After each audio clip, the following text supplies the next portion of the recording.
This week, we're talking about the revenue that you're actually losing from referrals as a specialty practice.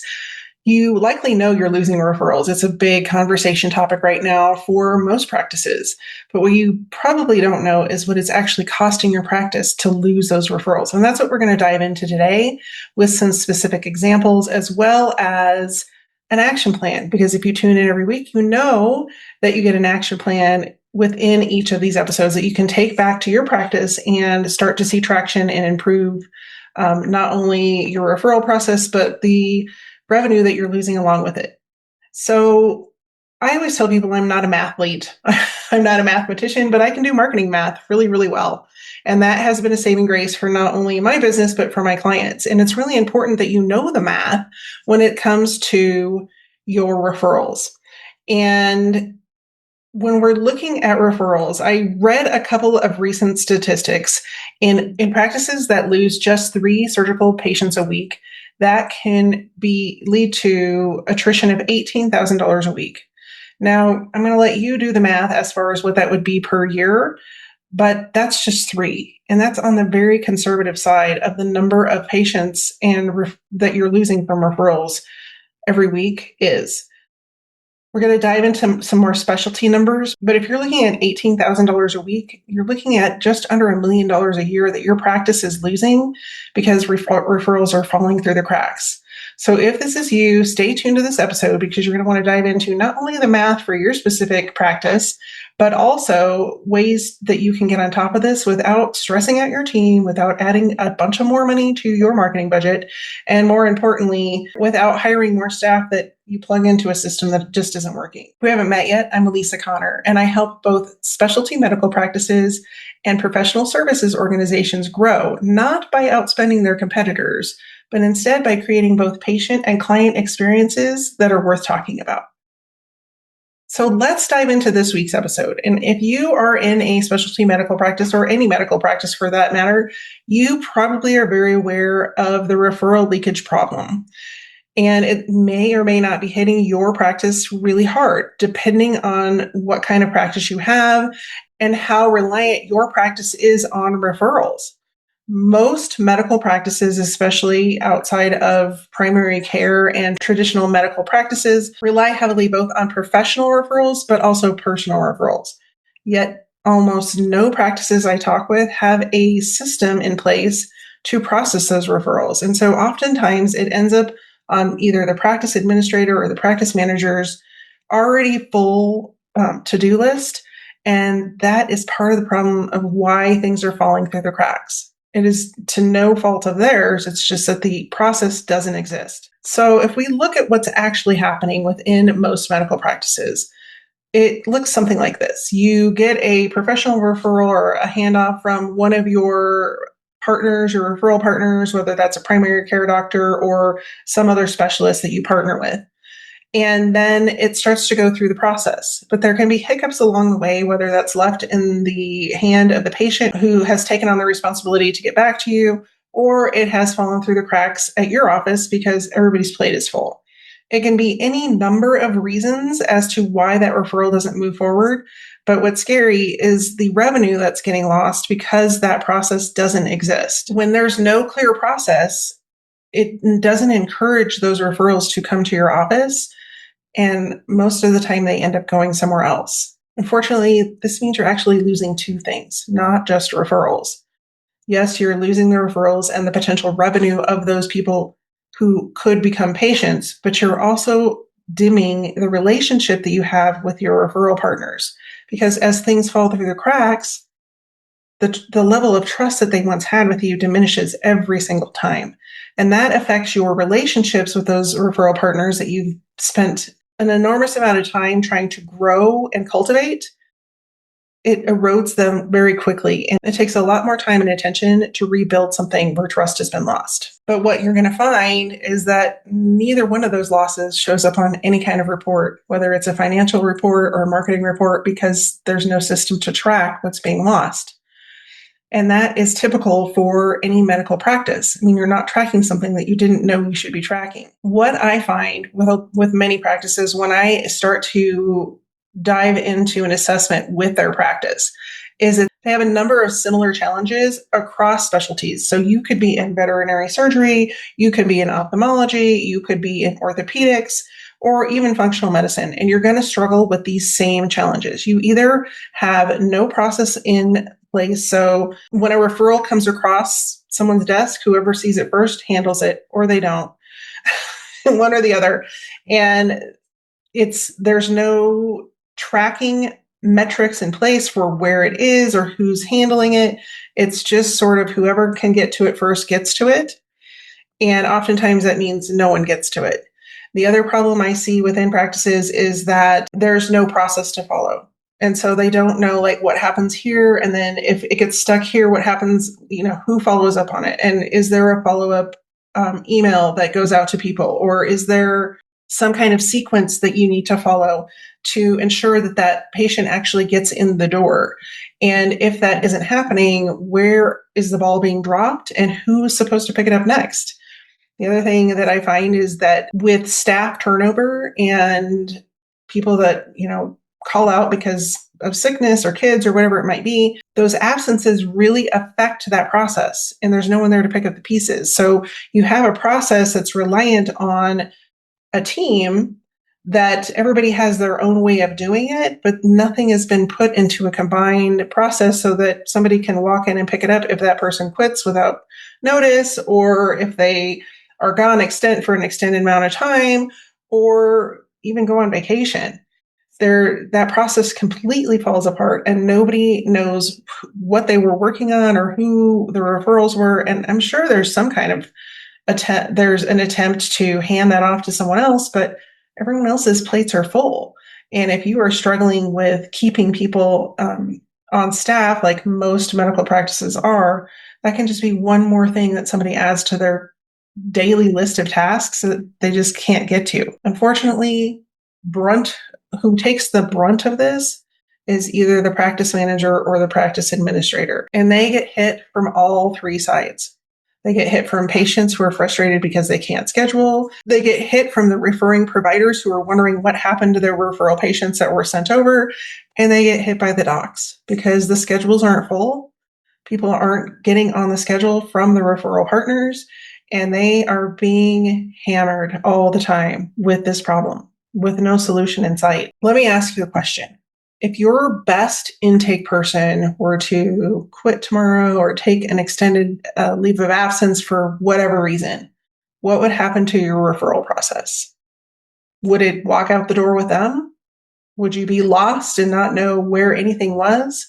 Because if that's the case, you don't have a process. You have a person that is responsible and keeps all of that knowledge in their own head, and you're going to be in a world of hurt when and if that happens. And I say when because it's more likely to happen than if. At the beginning of the episode, I referenced some specific revenue numbers. And I read some specific studies and wanted to dive into specific specialties from here on out. So the first one we're going to talk about is, again, in general, how I came up with the numbers. So on average, if your office experiences the loss of 3 surgical patients per week, and each patient is an average of $6,000 per patient, you're losing $18,000 a week in patient revenue. Now, you do the numbers on how many patients come into your office and how many referrals you are actually losing, as well as what a patient value is to your practice, because those numbers may be different. But if you took that $18,000 and you multiplied it by 52 weeks, it's close to $1 million a year that's walking out the door. And that is just based on a very conservative metric of 3 patients walking out the door and never coming back. In most cases, the number of patients that are being lost because of referral leakage is much, much higher. When I looked at the number of referral leakage statistics when it came to orthopedics on average, the average orthopedic office loses 2,600 patient referrals a year. If we were just to take a fraction of that number, just doing math off the top of my head, and you took 2,600 times 20%, that's somewhere around 720 cases a year. I'm going to let you do the math based on what you generate per case, but that's just at 20%. That's not even likely the percentage of what you're losing. It's well over 7 figures a year. And that could be costing you not only the additional support that you need for your team, but it could be costing you that brand new doc that's coming up and you can't afford to hire them, and numerous other things. And so this is a really big problem. And most people do not assign revenue to the number of patients leaking out the door, especially when it comes to referrals.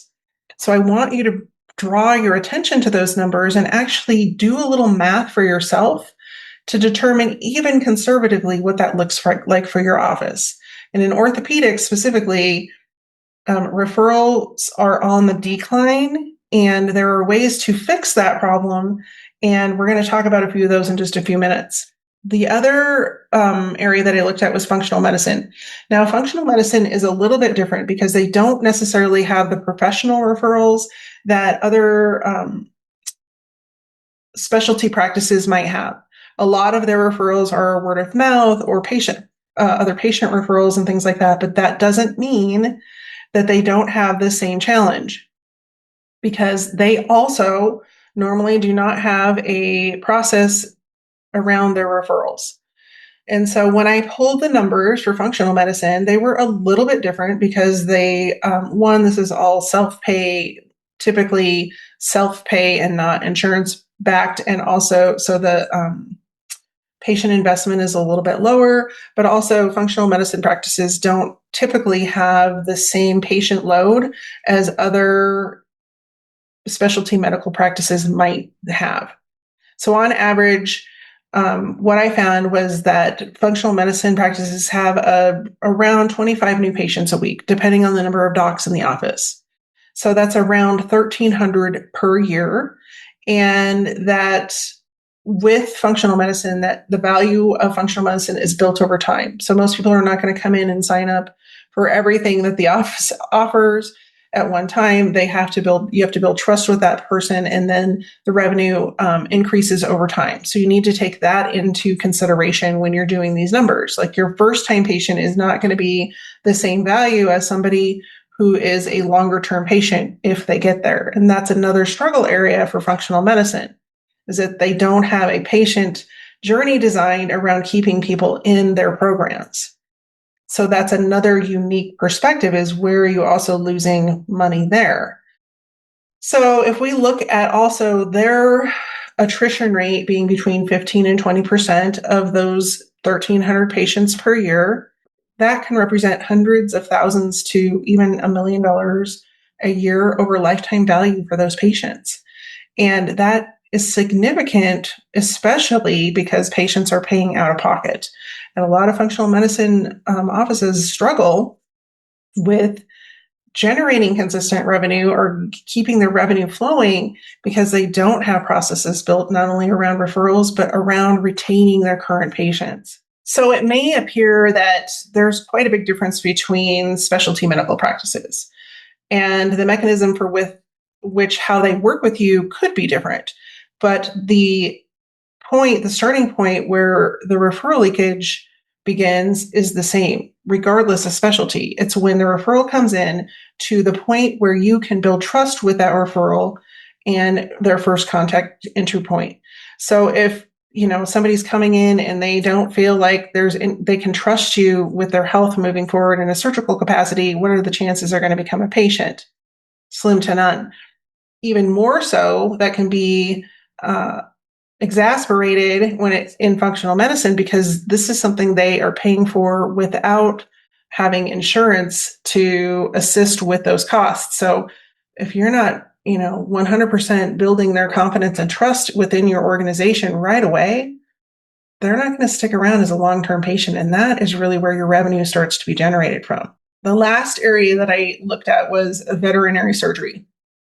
And this is a little bit different than a typical veterinary practice, because these are doctors that are working on very specific high intensity cases for animals. And most of their patients are going to come through a general veterinarian.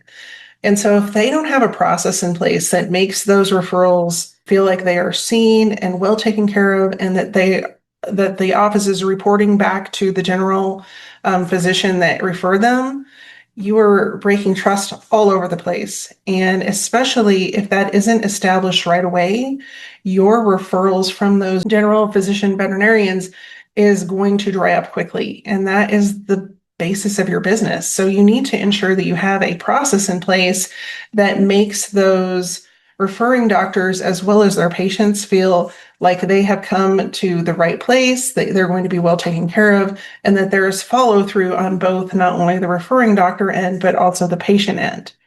Now, I give you these specific examples for different practices because I want you to see it doesn't matter which type of specialty medicine you're practicing. They can be from one end of the spectrum to the other, but the referral leakage problem is a challenge for each and every specialty, and they each just need a different approach that is built on a very similar foundation. When we talk about reporting and why this doesn't show up on reports, and a lot of times I will run into this when I'm running an assessment for a medical specialty practice. And oftentimes when I ask them a specific question of what's happening with referrals, they just give me the deer in the headlights look because they don't know, because there is no process, because no one has ever asked them that question before. And so what I have determined is that almost never are referrals being tracked as a type of pipeline. It's almost as though the referrals that come in are an expectation and a little bit taken for granted, which is why a process doesn't exist around them most times. Now, there are definitely exceptions to the rule, as is always the case, but most often, if referrals come through the door, they specifically aren't tracked until they come in the door and have a patient, and they're never tracked as lost. And that's based on a few things that we went through already. One is time, one is overwhelmed staff, and the third is, most importantly, there's no process in place to do so. And so oftentimes those lost referrals just look like variations in the schedule, like maybe surgeries are a little lighter. And some of those things can be dependent also upon times of the year, and can be specific to the type of medicine that's being practiced. Of course, a lot of people try to get in, for example, for orthopedics at the end of the year because they want to use up their deductibles. But there are also schedule fluctuations that are not expected and seem to be random. And that is because those referrals are falling through the cracks and nobody's taking care of them. And then when it is finally noticed, everyone goes into panic mode and they try to fix the problem in specific ways that we're going to go through in just a second that are not necessarily the fix to the problem. And at that point, everybody that's in the administrative staff for the practice is getting yelled at because no one took care of filling the calendar and making sure that the schedule was at capacity. Ultimately, it's the practice manager or practice administrator who feels the brunt of this, because they know there's a problem. They know that it happens consistently, but they also don't know how to fix it or how to name it. So let's dive into how practices typically try to fix this problem. And it would make sense, the tactics and strategies that they put forward to fix the problem, if they actually were directed towards fixing the problem. The first is they try to spend more money on marketing. For example, I audited a orthopedic practice, and the first recommendation their marketing agency gave them was, we need to spend more on ads. But when I questioned them about where most of their patients were coming from, the answer was referrals. Yet they didn't have a process or system around how to move more referrals and ensure that more referrals were going through the system. Instead, the answer was, we're going to spend more on marketing. When you're looking at spending money on marketing, you're looking at attracting new leads. The difference is that referrals are already coming to you as a lead, and you're not paying them the same respect that you would to someone who's coming in brand new, who doesn't even know who you are. And they're much more likely to turn into a patient. So why haven't you designed an experience for them specifically to make them feel as though they are as special as they are? The second place that practices will end up throwing money in hopes to fix this problem is by adding more staff members. But where this goes awry is that the current staff members are already overwhelmed and they don't have a process to follow to fix the challenge. And so you're just plugging more bodies into something that's broken and it's not fixing the challenge. The third place that I see practices try to fix this is by investing in new technology, whether that's medical record software or CRM or whatever that might be. But ultimately, software is just a tool to be used in alignment with the process. And if the process doesn't exist and no one knows what the process is, you will likely find that the technology you're trying to implement is only going to amplify the problems you have and not fix them at all. So how do you actually fix this? That's probably the question you're asking yourself at this point is like, we've tried all of these things. She's hitting all the buttons. How does she know? And it's because I've looked at so many practices and seen the challenges that they all have and the things they've tried to do in the past to fix them. The best way I found to fix this is by creating a specific journey around your referrals, both your referral partners and the actual referrals coming into your office, based on something that the hospitality industry utilizes. And I've created my own version of that called Purposeful Hospitality. And it is creating and designing an experience from beginning to end for your referral partners and your practice as a whole. The practices that implement and adopt this type of journey for their practice see revenue amplify and increase rapidly and beyond anything that they've tried in the past. And it's because you are putting intention behind every patient journey in your practice. And when you do that, it's not only felt, it's experienced, and it makes other people want to share that journey with others in their circle.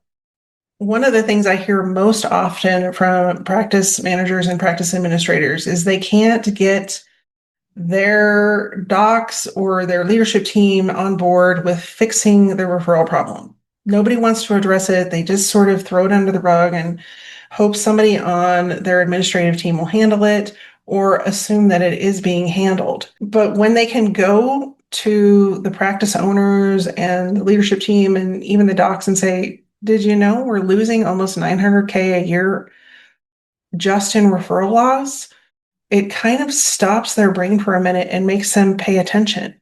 So I encourage you to take those numbers, do your own math for your practice, and take the loss numbers to your docs and see if it helps open the conversation on how to fix the problem. Let's do a quick recap of what we talked about today.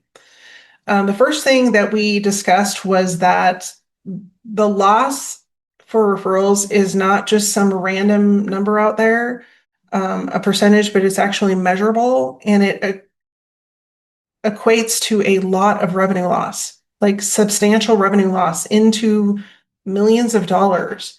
And so when we pay it the respect and attention that it deserves, we can then not only identify the problem, but we can choose to create a solution to that problem. The second thing that we talked about was that there's no ill will around losing referrals. It's not because somebody did their job wrong, but more often it's because there's no process that exists around how to process referrals. Or if there is a process, only one person owns it. And that is a dangerous place to put all of your eggs in one basket, because if that person decides to leave or something were to happen with that position, there goes the process. And so if you don't have a process or your process isn't documented fully and others can't jump in to assist, you don't have a process and you need to create one. And then the third thing we talked about is the fix to the problem isn't just throwing money at tactics, and it's not necessarily even expensive, but it does have to be intentional, and you have to want to focus on that journey, not only for your referral partners, but for all of the patients that walk through your door. So if you tune into the Profit Show regularly, you know that every week I try to give you an action plan. This week is no different, so let's dive into this week's action plan. The first thing I want you to do is go and calculate your referral loss. Go and put a number to the percentage of referrals that you are losing every single week and see if it makes you fall on the floor out of your chair. And how you do that is you take the total number of referrals that you typically receive and you multiply that by 20 or 30%. That's on average the number of people that will become patients, it's a conversion number. It could be higher, it could be lower. 20 to 30% is just a general safe number that you can use to multiply. Take the total number of referrals you receive, multiply it by 20 or 30%, you choose your number, and then multiply that by your average case revenue.